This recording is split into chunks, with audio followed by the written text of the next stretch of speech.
কাণ্ডে ইডির মামলার চার্জ গঠন গতকালও সম্ভব হয়নি। আজ এই মামলার ফের শুনানি রয়েছে।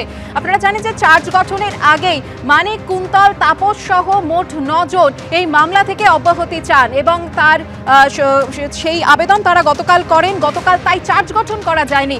আজ এই মামলার ফের শুনানি রয়েছে। বিস্তারিত জানবো, কথা বলবো আমাদের প্রতিনিধি প্রকাশ সিনহার সঙ্গে। প্রকাশ,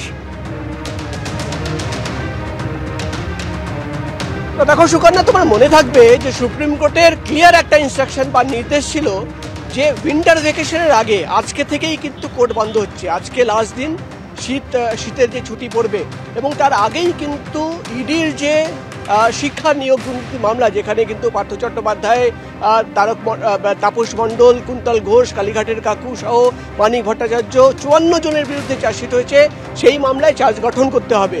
এবং আমরা দেখলাম গতকালই চার্জ গঠন হওয়ার কথা ছিল, কিন্তু যেহেতু 9 জন যাদের বিরুদ্ধে চার্জশিট হয়েছে, তার মধ্যে মানিক ভট্টাচার্য, তাপস মণ্ডল, কুন্তল ঘোষ, একাধিক ব্যক্তিরা কিন্তু কোর্টে একটি পিটিশন ফাইল করেছেন, যেখানে তাদের এই মামলা থেকে অব্যাহতি দেওয়ার আবেদন তারা জানিয়েছেন। এবং যেহেতু তাদের আবেদন এবং সেই আবেদনের শুনানি আজকে হবে, তাই গতকাল কিন্তু চার্জ গঠন হয়নি। কিন্তু প্রশ্ন একটাই, যে আজকে তাহলে কি এই মামলা চার্জ গঠন হবে? গতকাল বিচারক কিন্তু জানিয়েছিলেন যে প্রত্যেককে আদালতে হাজির হতে হবে, যারা জেলে রয়েছে তাদের ভার্চুয়ালি পেশ হতে হবে।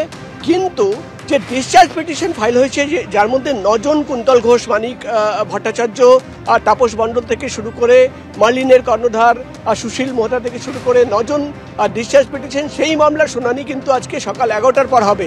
এবার তোমার সবচেয়ে বড় প্রশ্ন, যে সুপ্রিম কোর্টের নির্দেশ ছিল যে শীতের ছুটির আগে আজকে শেষ দিন, আজকে যদি চার্জ গঠন না হয় তাহলে জানুয়ারি মাসের ফার্স্ট উইকে পুরোটাই কিন্তু পোস্টপন্ড হয়ে যাবে।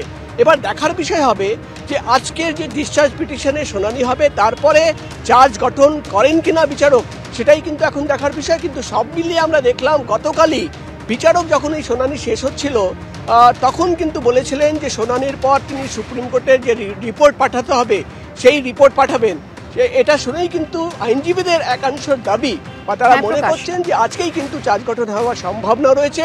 অর্থাৎ ইডির যে শিক্ষা নিয়োগ দুর্নীতি মামলা, যেখানে পার্থ চট্টোপাধ্যায় থেকে শুরু করে 54 জনের বিরুদ্ধে চার্জশিট হয়েছে, সেই মামলায় চার্জ গঠন হয় কিনা সেটাই কিন্তু এখন দেখার বিষয়। ধন্যবাদ প্রকাশ। অন্যদিকে নিয়োগ দুর্নীতি কাণ্ডে ইডির মামলায় ইতিমধ্যেই পার্থ চট্টোপাধ্যায় তিনি জামিন পেয়েছেন। নিয়োগ দুর্নীতি কাণ্ডে সিবিআই এর মামলাতেও জামিনের আবেদন জানিয়েছেন পার্থ চট্টোপাধ্যায়। সেই জামিনের আবেদনের মামলার শুনানি রয়েছে আজ। রায়দান করবেন হাইকোর্টের বিচারপতি তপব্রত চক্রবর্তী। আমাদের প্রতিনিধি সৌভিক মজুমদার রয়েছেন আমাদের সঙ্গে। সৌভিক, কি জানতে পারছো, কখন হবে এই শুনানি?